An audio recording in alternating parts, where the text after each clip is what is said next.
ten que ser e vai ser un traballo de referencia, porque nós tratamos de mostrar todo o que se lle pode sacar e moito máis inda, pero o jugo o todo o que é o catastro de Ensenada.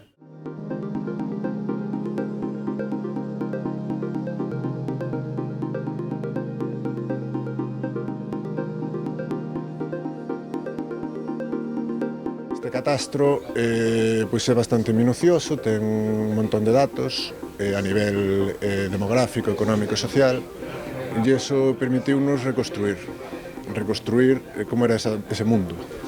Obviamente moi distinto como é o noso de hoxe en día. Permítenos ver ou ter, mellor dito, unha fotografía bastante boa, unha radiografía, se se quere ver así, de como era, digamos, o sector económico productivo xusto antes de chegar a Revolución Industrial, empezar a chegar as fábricas, as máquinas, etc. Desde ese punto de vista, pois, salen cousas como, se estaba un pouco adiantado, pero los curtidos de Chantada e outro tipo de cousas. Se ve perfectamente como era o mundo rural, no que foi o que máis nos sorprendeu cando comenzamos, que non aparecen registradas, por exemplo, árbores froiteiras, non hai cerdeiras, non hai mazairas, nin pexegueiros, nada deso. Había castiñeiros, algunha nogueira e pouco máis. Despois era casi todo leira e monte, que son, xa se podía un pouco supoñer, casi non había prados porque había moi poucas vacas, os grandes señores como o Marqués de Vilar ou a Casa da Elfe, pois teñan 15 vacas. Por exemplo, hai 3 grandes zonas no concello de Chantada, que é a zona do río, que é moi importante o viñedo e os soutos. Por exemplo, hai unha parroquia que é Belesar, onde o 90% é viñedo. Hai outra como a Sariña, que é casi todo souto e viñedo. E despois hai unha segunda zona, sería como un cordón que dibuxa como unha lúa alrededor da vila de Chantada, que era absolutamente todo leira, Mariz, todo eso era Fornas, era todo leira. E despois estaría pois o que é o Faro, a zona do monte, que é máis de monte, madeira e este tipo de cousas.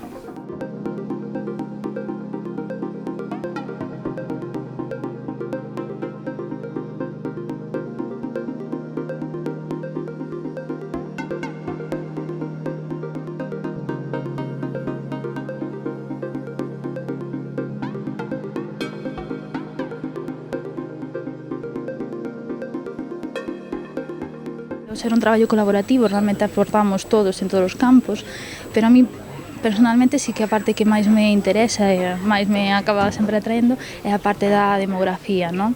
Entón ver ese tipo de familias, ese tipo de sociedades que predominaban naquele momento, o que ahora xa cada vez vai quedando menos ou nada, tristes recordos a veces só, entón pois ver como esa sociedade, a familia influía no medio e ao mesmo tempo o medio nas familias. Destacaría o peso das familias extensas e múltiples que había naquele momento, eses fogares nos que había varias xeracións e había varios parentescos convivindo todos xuntos, máis ou menos, digamos, casi en armonía, en a que a veces tamén con problemas, non? Sería, unha das principais diferencias entre aquela sociedade e a que vivimos hoxe en día, que era do que estábamos falando, non? Sí, prácticamente, dende logo. Agora mesmo estamos nunha sociedade cada vez con familias nucleares ou solitarias, incluso, e, sin embargo, daquelas as solitarias eran unha parte moi pequena. As nucleares, que tamén eran importantes, non tiñan tanto peso, tiñan peso, pero non tanto como noutras zonas. Por exemplo, vamos a Galicia Occidental, a zona da costa, e as familias nucleares eran moitas máis. E aquí non, hai un equilibrio entre as nucleares e as familias extensas e múltiples. Unha cousa que me chamou muchísimo a atención, despois descubrín o porqué, pois era os berros, pero non de berrar, senón pois o que hoxe botamos ás ensaladas. Entonces, pois chamábame a atención eso. Como tamén me chamaba moita atención cando empecé a ver toda esta documentación, pois as colmeas que había. Despois descubrín o porqué, non tiñamos o azúcar pois tiña solamente certas clases, etc. E despois toda a cuestión pois desa nobleza ou baixa nobleza das casas grandes, pois como estaban, digamos, cobrando, pois incluso estando vivindo en Madrid e cousas destas así.